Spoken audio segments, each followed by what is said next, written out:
Our standardized test scores at the state level and the national level are well above average. Our students, our high school graduates have been accepted into many colleges. Most of them have balanced many acceptance offers and are in a really unique situation where they're trying to figure out which offer is really the best for me and not just hoping and praying to get into one college. The Educational Council's extended learning opportunities produce many positive outcomes: better school attendance, improved engagement in school and learning, increased educational aspirations, better work habits, and improved achievement on both standardized tests and grades in all core subject areas. The experiences that they have, the real hands-on, not textbook experiences that they will gain or they have gained from being in these labs will definitely set them apart from most other students entering college. The field I'm looking to go into is either biochemistry or neuroscience. So having a history in the biomedical sciences and classes that are at such a high level for my age would greatly benefit my chances at getting a career as well as internships. We want to expose our high school students to the kind of college students we hope and we know that they can become. But we need to prepare a group of young people for a world that we as adults don't even know what it's going to be like. So it's got to be all about critical thinking and problem solving. We know with the global economy and 21st century skills that students need to learn how to learn. They need to learn how to interact in situations that we don't know what those will look like in the future.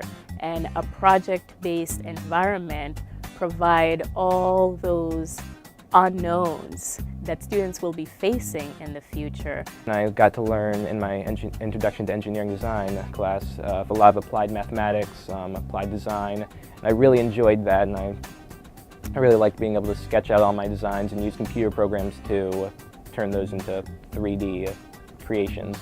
Then my college writing class was one of my favorite, probably my favorite teacher I've ever had, and I learned a lot about writing an essay, how to create a polished piece of work in just a few days, and also how to present all my ideas with clarity and being able to convey them so that everyone can understand them pretty easily. We are also within the classrooms helping the students, and if and when they reach roadblocks, then we can do a one-on-one intervention service with them to make sure that they have all the foundational skills needed to be successful with the current benchmarks that they're working on. We want our families to come out with information, skills, and action. The information that they gain, kids think they're invincible. They often don't have accurate information about the behaviors that they're involved in. We try and give them the best, most up-to-date information so they know where they're headed. Sometimes boringness of class, or why are we learning this? And as a teacher, I think that one of the things we look to do is actually sort of honor that question. I think it's a legitimate question. Why are you learning this? And I think one of the best ways to make that question have a really good answer is to get the kids out in the community doing things that are real. Not only telling them about what's real, but having them experience it for themselves. It gives them that sort of 21st century skill of working and collaborating with others. I mean, they're going to be doing the work in the community. We might as well get them started and practicing on how to work in the community. I was able to interact with the other students and kind of direct them as to what to do when harvesting vegetables. So it teaches you how to communicate with people and how to communicate professionally and effectively, so that way everybody understands what's going on. To be able to support the teachers in that process so that the students get a quality product and a quality experience, and an experience that will actually further their learning and build on those skills as they continue to go through those types of projects. That's really invaluable.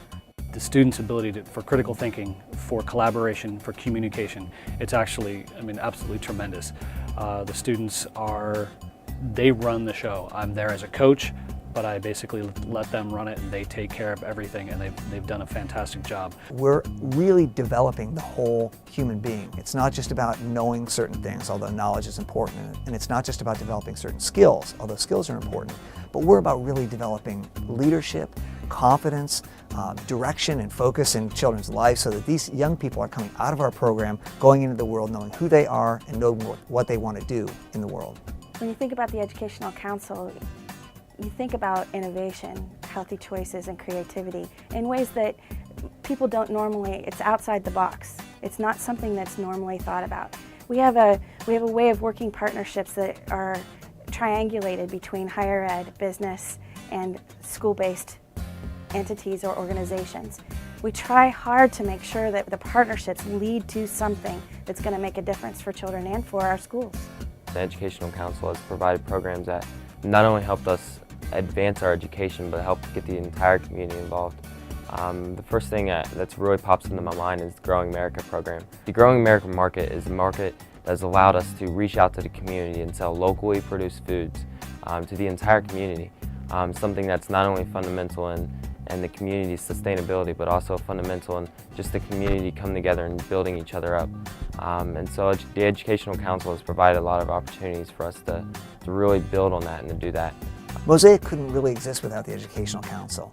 There are people are constantly saying to me, how do you do this? Are there any other programs like Mosaic anywhere else in the country? And the truth is there aren't, and the reason is because only in Franklin County do we have this consortium, this place where districts work together and collaborate.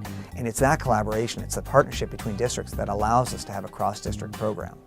I will be able to then take this to teachers in the 16 districts in Franklin County and beyond and help them learn how to facilitate those kinds of project-based learning in their classroom so that the students can then get the knowledge and the skills that they need. There's a collaborative mindset not only among each program in terms of who they serve, but also the program managers themselves understanding that there are multiple ways to attack the ability to help young people in a growing and changing educational system. If we work together as multiple school districts, we could achieve more for certain sets of students. And I think that Metro is a great example of that, and I think that these programs are a great example of that. And even the Bodies program is part of that lineage.